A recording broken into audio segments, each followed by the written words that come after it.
Grab your crossbow, amigos. Let's talk about The Walking Dead Daryl Dixon Season 3.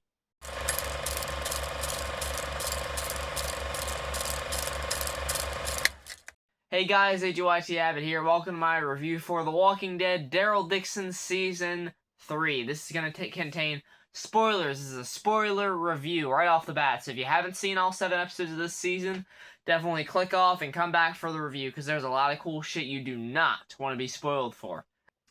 I'm a massive Walking Dead fan. I mean, I just love everything about the show. You see, I've got Daryl there. I've got a Walking Dead thing up there. I've even got the OG Daryl jacket vest on. I love everything about The Walking Dead. We reviewed The Walking Dead Dead City Season 2 earlier this year, and it was pretty good. There was, some flaws in there, and not to say that there's not flaws in any Walking Dead project, but 95% of the time, I love every single thing they put out. And The Walking Dead Daryl Dixon Season 3 is no different. This season absolutely won me over. After a bit of a rocky start, the first few episodes, I think episode 1 I really did enjoy.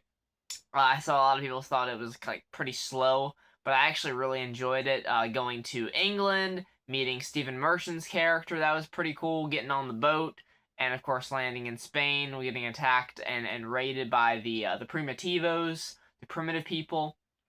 Yeah, I thought that was a really solid premiere. Episode 2 and 3, kind of getting introduced to the community, getting introduced to these new characters like Fede, Justina, Roberto, Antonio, Paz, a few other ones. It wasn't really grabbing me. I wasn't as hooked as I had hoped I would be in this show, and especially the writing in certain parts of the episodes were a bit wonky, a bit Fear the Walking Dead reminiscent. But nonetheless, that absolutely drifted away because from episode 4 onward, these were like 8, 9, 10 out of 10 episodes for me. This is what I come to The Walking Dead for. Some fucking badass shit, dude. So in this season, Daryl and Carol are in Spain. They get mixed up in this situation between a young couple who want to be together, but the town is kind of forcing them to be apart because of something called the Ofrenda, which is held by the people of El Alcazador. El Alcazador. Or El Alcazar. Sorry. Some of the Spanish names. I'm sorry, I'm gonna get it wrong. But this guy wants to be the next king of Spain. He has a queen by his side, Elena, who is a past lover of Paz, who is this really awesome character that, honestly, when we first met her, I was like, okay, I hope there's more here. And there was, because throughout the rest of the season, you get to learn more about her, what she's about, her past, her goals, what drives her, and she's just badass in general. She's using a whip at one point to kill some of the primitive people in episode 4. Just some really badass shit from her, man. And I was glad that she gets her happy ending in the finale here, getting to run away with Elena, and now Elena's son that she had with this king. They end up killing that guy and escaping El Alcazar. Fuck. And the Ofrenda is over by the end of the season because Daryl becomes a fucking Western hero. This season is heavily inspired by spaghetti westerns, the Clint Eastwood movies, the Fistful of Dollars films. That classic Western template of a stranger from a far off land coming to this town that he's unfamiliar with, and they're unfamiliar with him. They're untrustworthy. They don't know what to make of him. And over the course of his time staying there, he changes their minds. He changes things around them, and he becomes a symbol of hope and a hero to them. And I loved the hell out of that, man. Because Daryl is a hero through and through. He may not like to take a lot of credit or be thanked a ton because it's just, another day's work for him. He just likes, doing the right thing. He's a good man. And he becomes a hero through these people, and I was just really admiring that story for him because Daryl has had a string of losses throughout this series, man. He lost Isabel last season. He doesn't, know how they're going to get home because they're in Spain. They have a boat that they're trying to get fixed, but by the end of the season, that's burnt down thanks to Fede's fucking dumbass who attacks them.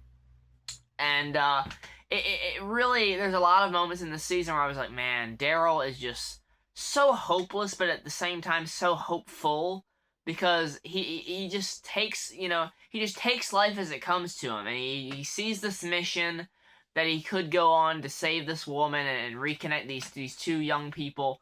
And at first he's kind of wary about it. He's like, look, I don't really want to get into all that. We need to stick in our own shit. We need to stop staying, we need to stay out of other people's bullshit, other people's problems. But over the course of the season, Carol kind of reminds him of, like, who we are. Like, this is what we do, we help people. And Daryl ends up taking on the mission of saving Justina from these guys, and I was really enjoying that. Episode, it's hard to say what my favorite episode is. I gotta say, maybe episode 5. Episode 5 or episode 6, I would say, because episode 5, you get this train plot where Daryl was in Barcelona, and there's these people with these whelps all over their faces. They've got, like, really, really bad deformities within their skin. They've got leprosy. And this group becomes a really charming addition to this show, because they're like, look, we don't have any water. These guys took it from us, and if you don't get it for us, we're going to die. And, if you help us, we can help give you this vehicle, and you can go, do your thing. And these people, bless their heart, they give Daryl the vehicle without even really knowing if he is going to help them or not. He says he is, but, like, they're still kind of lingering in the trust out there with him. But he does, of course, Daryl does. At first, he's thinking about, like, just peacing out, going to go get Justina. But he's like, no, I can't leave these people. I can't leave the kids. There's a baby even. So, like I said, Daryl is a good man. And he saves these people. He goes on this train, beats a bunch of dudes up, feeds them to walkers. Really awesome stuff with this guy. Fighting on the train. He drowns him in a bathtub and then shoots him, and blood just fucking flies everywhere out of the bathtub. That was really awesome. But then you have Carol's plot this season, which at first I wasn't as interested in, but as I got to know this Antonio character, I really found myself to be compelled by this storyline, because Carol needs a fucking win as well. She's kind of let go of the weight of Sophia's loss, that thing that held over her for so long. She's kind of let that go after, dealing with that throughout the course of last season. And she opens herself up to this guy, Antonio, who is the father of Roberto, the guy that is a part of this couple that, no one wants to really be together because of the ofrenda.